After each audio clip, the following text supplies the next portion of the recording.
very, very briefly, the literature on Chinese nationalism is voluminous, it's large, and it can basically be broken down into 4 different approaches. One, the idea that nationalism is basically a tool of the state, a strategy, or it's a product of a strategy of state legitimation.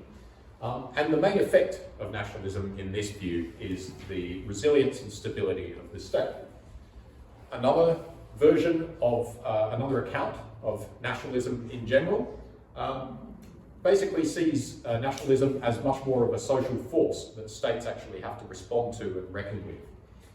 And this is because nationalism taps into real social phenomena such as historical memories, group emotions, social identity, and even arguably the effects of technology and the internet.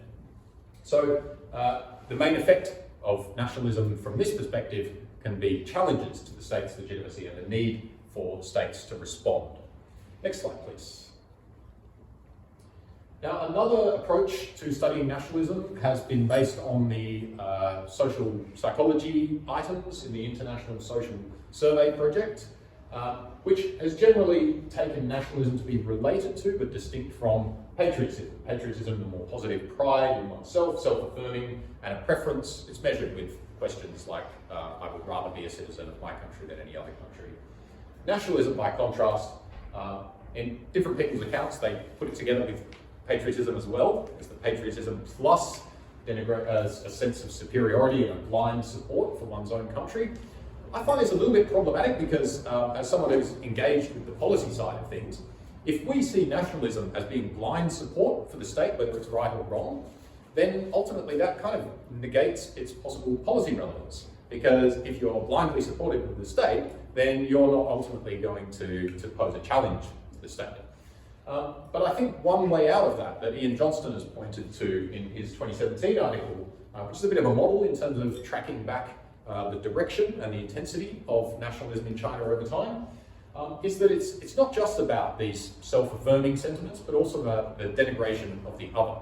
And so he measures it in terms of the sort of agreement with stereotyping items, and makes the point that nationalism is very often targeted at particular outgroups. This is very, very important. This is important to me because this South China Sea nationalism case is an example of an outgroup which isn't usually the subject of research on Chinese nationalism. It's usually, the significant others are usually the United States and Japan. When we talk about the century of humiliation, the Philippines and Vietnam are not usually high on the list of countries that pillaged China during the century of humiliation.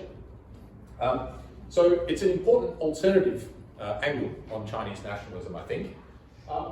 And as I say before, just also this distinction that we need to draw between the origins of nations and national identity, which has been a lot of what the general nationalism literature has been concerned with, and the variation in targets and intensity, and maybe even volume of nationalist sentiments that can vary over time.